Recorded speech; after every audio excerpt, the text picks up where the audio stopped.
Hola amigos, ¿qué tal? Stuart here from Spain Speaks with an update video today.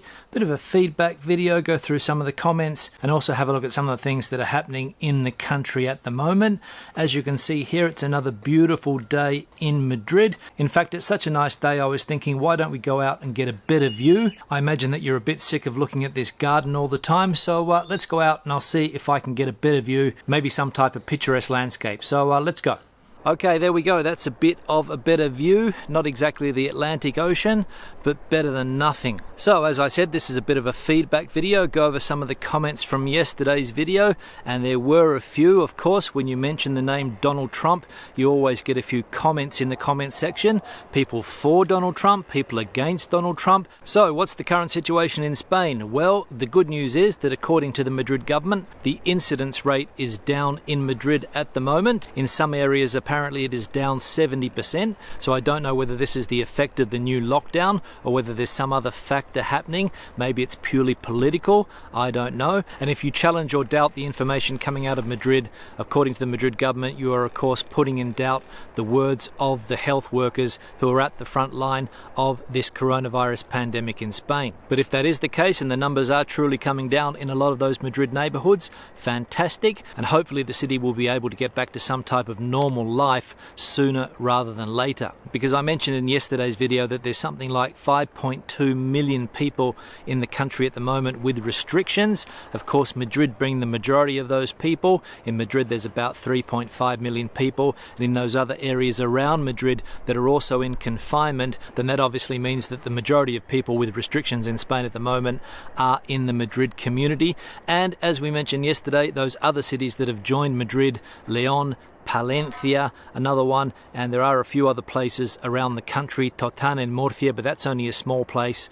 But places in Spain with 100,000 people or more, Madrid, few cities around Madrid, Leon and Palencia with these new restrictions. But of course, as we all know, it's all about keeping the health system working so that it doesn't collapse. And of course, if there are too many cases, if too many ICU beds are occupied by COVID patients and the system starts to collapse again like it did earlier in the year, that's when you have a bit of a problem on your hands. And of course, that's what Madrid is working towards. That's what other places in Spain are working towards, not collapsing their health system. And of course, that was the big worry yesterday. I think it was the mayor of Leon who said that they don't have the resources in their health system compared to other places around Spain. And that is one of the characteristics of the country, that there are some health systems that are better, more efficient, don't collapse as easily as, let's say, for example, the ones in Castilla y Leon, which is what that politician said yesterday. And as I have mentioned in previous videos, the lockdowns that are going on at the moment have nothing to do with the lockdowns that we had earlier in the year.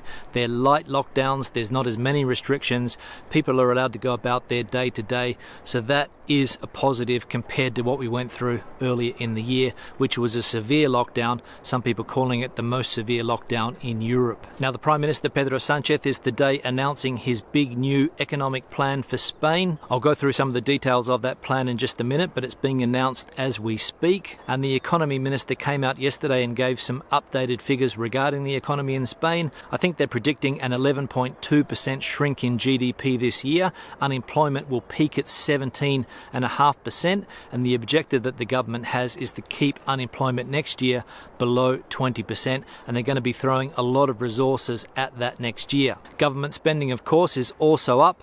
They have broken that spending limit that they try to keep to, and I think they're over that limit by something like 50%, but don't quote me on those figures. But the government being forced to spend a lot more money this year, and of course they're going to need those European funds when they come through in order to try to get the economy up and running again. But the government seems optimistic. In fact, they always seem optimistic. Even back in 2008 they were also optimistic with the forecasts, but we saw what happened back then. It took years for the economy to recover, and that's why I'm, for example, a little bit skeptical about what politicians in this country say. They also mentioned that there's going to be changes to the social security system for self-employed people, or autónomos, which is what we call ourselves here, and they're planning to make changes to the social security contributions that autónomos make every month. At the moment you pay a fixed amount of money. The minimum is about 285 euros, and of course you can pay a lot more than that if you want, but apparently what they're planning to do is bring those payments in line with what self-employed people earn.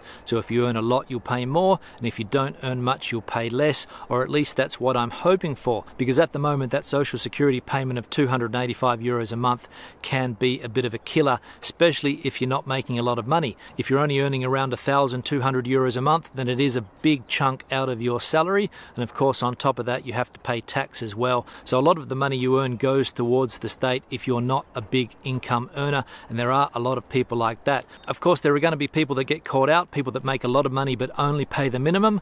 They're probably going to have to pay more, and I think that's what the government is trying to do, to get people to pay their social security according to what they earn. So we'll see in the future whether that's a step forward or a step backwards for self-employed people in this country. Now somebody asked the question whether Cadiz, a city in the south of Spain, could go into a lockdown.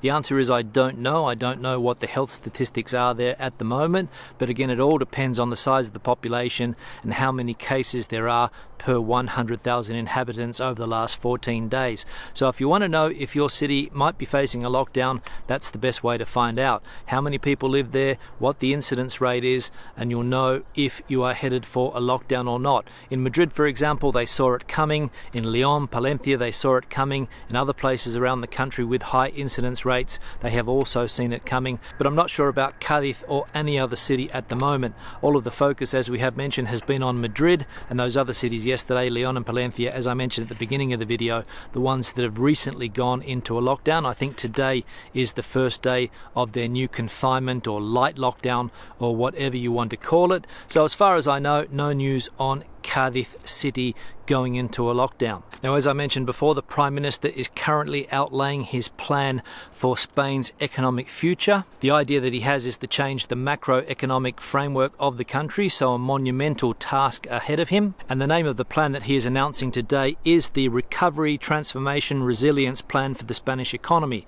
I wrote that down because I couldn't remember every single word there. And it's going to be based on 4 key concepts: ecological transition, social and territorial cohesion, digitalization, and gender equality. And in the year 2021, the idea is to throw 25 billion euros into this plan, and as I said, to try to keep the unemployment rate down and to put all of these other changes into effect. I'm not sure what the time frame is for this. I'll tell you about that tomorrow, but I imagine that it's going to be a 3 or a 4 year plan with all of those European funds that are coming into the country next year and the year after. Of course, Spain has been guaranteed a huge amount of money in order to change the economy, and that's what Europe wants Spain to do. They need a labour reform, they need a pension reform, and all of these things are going to be part of this transformation. So it's going to be interesting when we get further details exactly what this plan is going to be. But as I said, the government is going to throw a lot of money at trying to change Spain's macroeconomic framework to get it away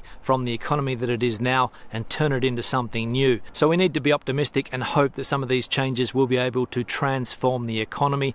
And of course, the big question, as always, unemployment. As I mentioned before, 17.6% is the forecast for this year. The government hell-bent on trying to keep it below 20%, because as we saw during the last crisis, it hit 25-26%, and we can't go back to those days. So a lot of money going to be thrown at job creation as well. So the Recovery, Transformation, Resilience Plan for the Spanish economy being announced today by the Prime Minister. And to be honest, I hope that things change. I hope that my son has a good future in this country. I hope that he doesn't belong to a generation of Spanish people that have to leave the country in order to find a decent job, as has happened in the past. I hope that he comes out of the school system, that he comes out of the university system, if he goes to university, with the skills he needs to make a decent living in this country, if that's what he wants to do. If he wants to move to Australia, that's fantastic, he can do that as well. But if he wants to stay in this country, I'd like him to have the opportunity to get a good job, get a decent salary, and to be able to have a decent life in Spain. Is that too much for a father to ask? But the question I have is this the best government to put those plans in place? Are they going to spend the money wisely? That's the question, because we saw what happened back in 2006, 2007